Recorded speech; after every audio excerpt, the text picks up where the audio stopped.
Hello everyone, welcome back to another video of the Revive the Yarn series. It's been a while since my last video. It's been a really busy summer, and I also just managed to reconnect to my family and friends after 1 year far from home. So yeah, it took me a while to gather my energy and come back to my Revive the Yarn responsibilities. But I'm fully back on now, so don't worry. I have a lot to say actually, and so it's gonna be a slightly longer video if you don't mind. So have the patience to stick with me for a little longer today. As you might have seen on the social media and on the website of Revive the Yarn, there have been some news recently that affect our relationship with a charity located in Dublin, the Inner City Helping Homeless, that we have partnered with for a long time now. So there are some developments, and I'm not gonna go into the detail. If you want, you can read my statement on the website. But the news for next year is that I'm no longer collaborating with them, and actually all the artwork that has been donated to support them is being returned, and also any fundraising currently active for them has been suspended. We are still partnering with other local communities and charities such as the Muslim Sisters of Eire, local soup runs, and other communities helping with people in direct provision, for example.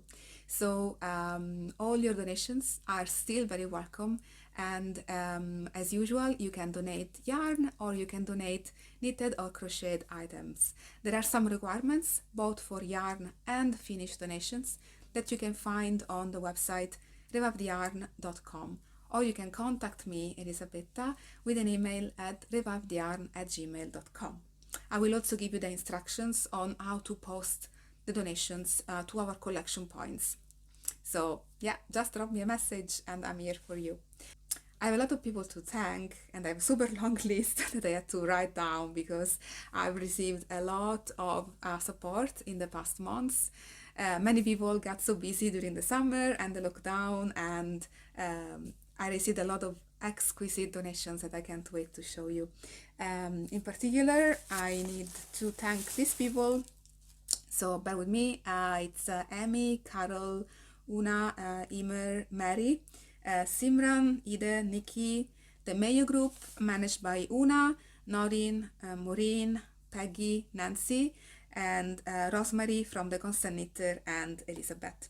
I'm sure there are other people that I might have missed. In case I did, please, sorry, I'm sorry, please send me a message with your name and I will thank you very soon.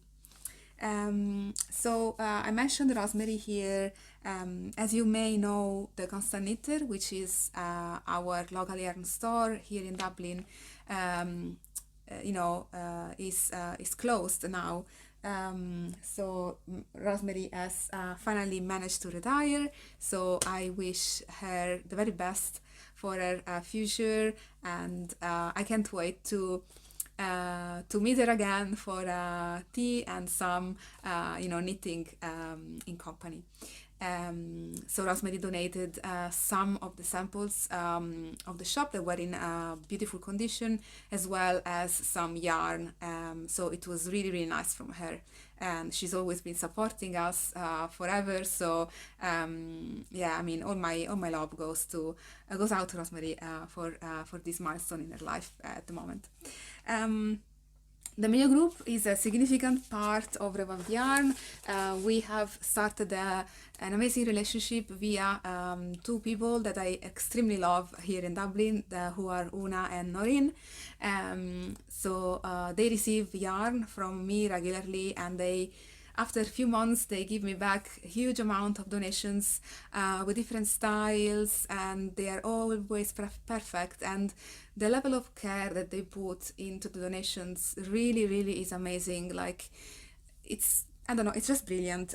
They dropped me off 2 giant bags. This is only one of them here, and the other one is a double in size. Everything has been packaged with care. I just opened one bag, but everything is perfectly sealed as per request, you know. They are separated by category, so mittens in one bag, cowls in another, hats in another one, and there is a label to indicate what's contained in every bag. So I mean, it's just amazing. I really appreciate it. It really means a lot for me when someone goes the extra mile and saves me a little bit of work in categorizing and going through all the donations, because believe me, it's a lot of work behind, you know, managing Revive the Yarn. There are several types of donations that can cover for different tastes. This is a very nice scarf. I really love it because it's modern. So it has two different varieties of color. I think it's really subtle to notice in the camera, but it's a fluo green and a pale yellow with black stripes, and it's a ribbing. I think it's fisherman ribbing.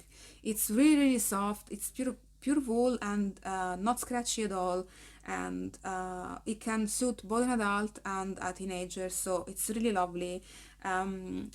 I really like when people decide to select a more modern style rather than a plain gray or brown thing, which is perfectly fine as well. But just remember that anyone can be homeless. It can be a retired person, can be a woman, can be a man, it can be a student, it can be a child. So of course, different people, regardless of their social status, occupation, or whatever they do in their life, they are gonna have different preferences and different needs. So it's good that we manage to cover for their needs as much as we can, of course, in the limits of what we can achieve. There is another nice one, which is this large scarf, and this is a beautiful teal color with some speckles of brown and beige. This is a very dense stitch, and it surely will protect from the wind. And then another nice one I noticed is this scarf here, which has this interesting stitch with beige and brown, and then has a decorative band at the bottom. And again, it's a large scarf, so it really can protect both the ears, the neck, and the chest during the cold winter months. So yeah, thank you so much to the group of Mayo and to Una that manages it. And then I have received the donations from the Constant Knitter. I'm gonna just show you in a few seconds. I have a pile of donations here to show you. So it's a lot of donations that were dropped off at the Constant Knitter, but they were not labeled, so unfortunately I don't know the person that donated this. And then there are donations from Rosemary herself and donation from Leeds. So it's a lot of them, and as you can see, they are in a giant box, so bear with me for a second. This contains different styles. It's a lot of samples that were in the shop and were still in good conditions. There are, I don't know, scarves and yeah, other scarves. This is blue, it's nice. There is a vest here with a nice, interesting button. This is gonna be a gorgeous item for who will receive it, I'm sure. There are also several nice hats in different sizes. So remember, could be a child, could be a teenager, could be an adult. So just try to, you know, if you like, try to be mindful of the different people that might be affected. And yeah, this is a nice cowl in a chunky yarn, for example. So, and as you can see, it's a bright yellow, but we also have things for other people that might like gray or blue or black, you know. So yeah, so that's all for the donations of finished items. Then I have a giant amount of yarn, which I'm really glad for. This is yarn that came as per request in sealed plastic bags. I just opened them for this video. So we have this bag here and this other bag here. They are different types of yarn in different colors. As you can see, we can have from the gray, teal, blue to the yellow, multicolored. And then here again we have a mix of brown, red, green. And then we have another big bag. Here we go. Of different kinds of yarn. We have giant ball here, other nice balls of yarn, and also partially used balls.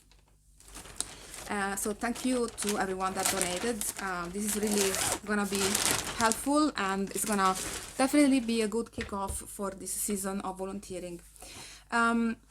With regards to yarn donations, over the years, as you may know, I have developed some standards because of experience. So I managed to understand what is good and what is not so good to work with for our purposes. So there are some yarns that might be good for your own day-to-day knitting, but they're not suitable for our purpose to keep someone warm, mostly outside. So we can't accept, baby yarns. We can't accept too fine or too coarse yarns. And all these requirements have been gathered into a document that you can find on the website revivedyarn.com in the section yarn donations. So if you're thinking to destash or to make a donation of yarn, please visit the website and read quickly through the requirements to check whether your yarn is suitable. And then you can just send me an email to arrange for the collection of the yarn. So that's really simple and easy to do. With regards to knitted or crocheted donations, same rules applies. There are some recommended patterns that are preferable, and you can find the links on our website, and they are mainly free patterns that you can find on Ravelry. If you're not a Ravelry user, don't worry, I can find a way to send you a suitable pattern that you can access via websites if you just contact me. What we are looking for mainly is hats, cowls, and mittens, preferably fingerless mittens or with a flap. No actual gloves or mittens that are closed onto the hand. We have been specifically requested that from people that we help. With regards to gender and colors and size, feel free to cover for all of them, as long as it's not for babies and it's not in baby colors. So you can play with stripes, you can play with color work, with mosaic and cables. You can do whatever you want, whatever stimulates your creativity. Just be mindful that, of course, we can't help newborns or babies. There are charities and communities that specifically help this category of people.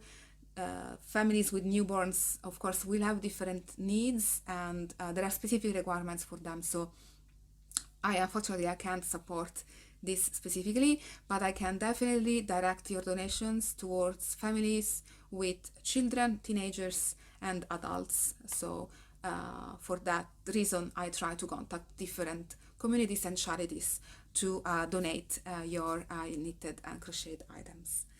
When it comes to storing your donations, that's a very complicated topic because, of course, storage is one limitation, and I try to be organized as much as possible. Another, another actual issue is hygiene.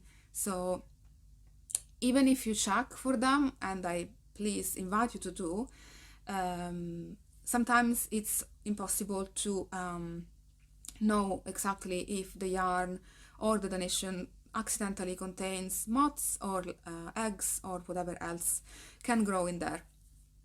So that's the reason why I ask specifically to send your donations in sealed bags, because that's the first barrier for preventing anything that can be contained in there to enter my environment and corrupt all the other donations that would become useless. So it's actually a big risk to make the other donations, unusable.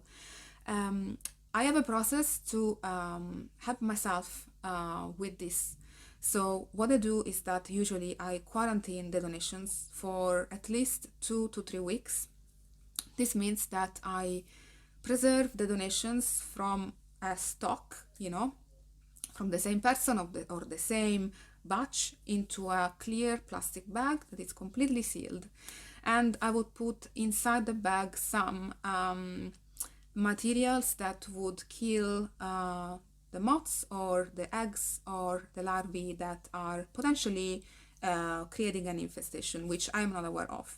So if there's nothing, that I can see via visual inspection, then I will quarantine the yarn. If I see something already, of course, if it's damaged, it's gonna be unfortunately discarded, and if it's can be salvaged, then it's gonna be treated separately.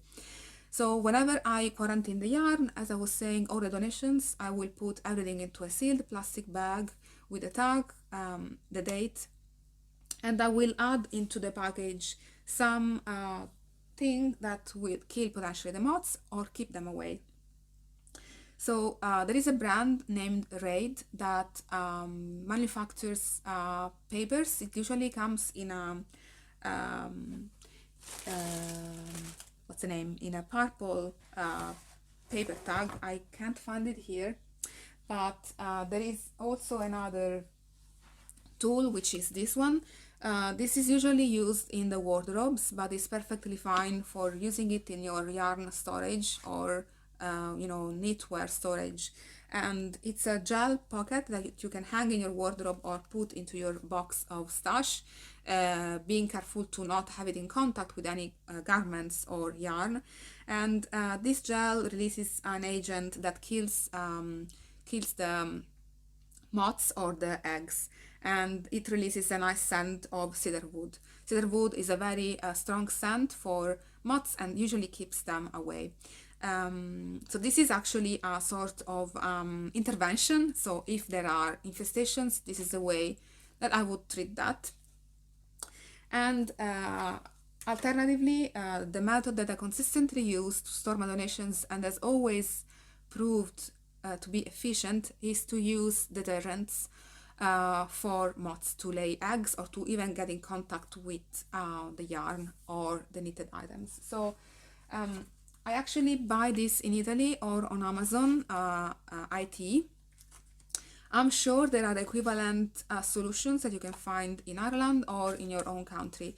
By the way, the brand is called Orfea. It is a Swiss-made product. It's very popular in Italy. This is basically a sheet of paper that has been soaked into a very strong scent that the moths don't like, but we as humans like very much, at least I do.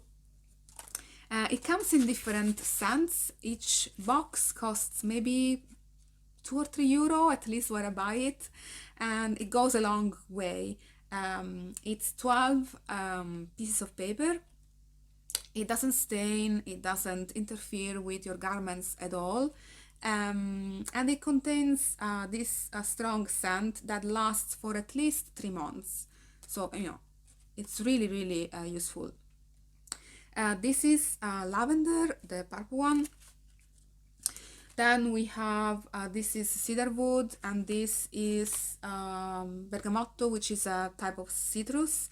There are also other products that you can use, like scented soaps for protecting your, knitwear.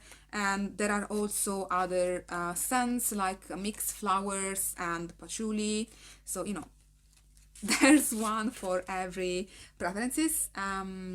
So I really would recommend this to store your knitwear and to protect yarn or whatever knitted donations you're preparing for charity. So this is really, really useful. And yeah, that's all donation wise.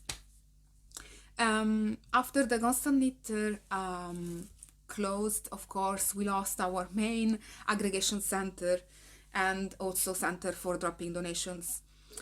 With regards to the meetups, I'm still thinking about whether people feel comfortable with meeting in person. The pandemic is not over yet, despite we are fully vaccinated, or most of us are.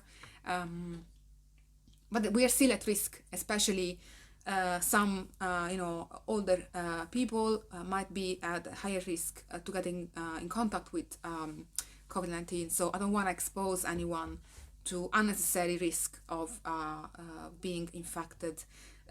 So I'll think about it and I'll come back to you whenever I have some options available. With regards to the donations, then you still have the option to send your knitted or crocheted donations to the Muslim Sisters of Eire, or to contact them to organize a donation, a drop-off in person.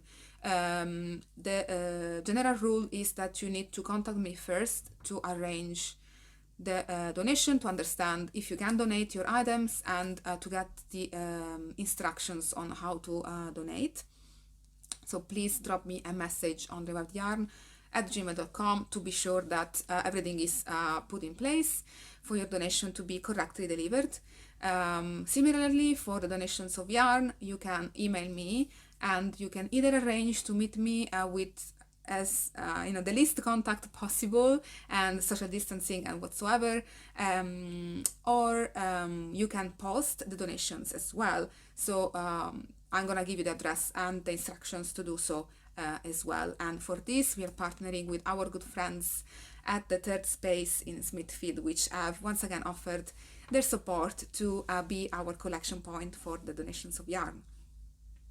An invitation again I have to extend to you to review the guidelines for donations on our website, and to contact me for whatever question or feedback you may want to share with me. So for today, it's everything. I'm going to come to you real soon with additional news, and I have a pattern almost ready to be published. It's another hat that has been inspired by the lockdown. So you will soon see a communication around it, and you're gonna see it appearing on Ravelry. I am hoping that you will like it. So yeah, thank you for giving me some of your time today. I hope that this amount of news was not too overwhelming for you, and yeah, I'll see you in the next video. Stay safe.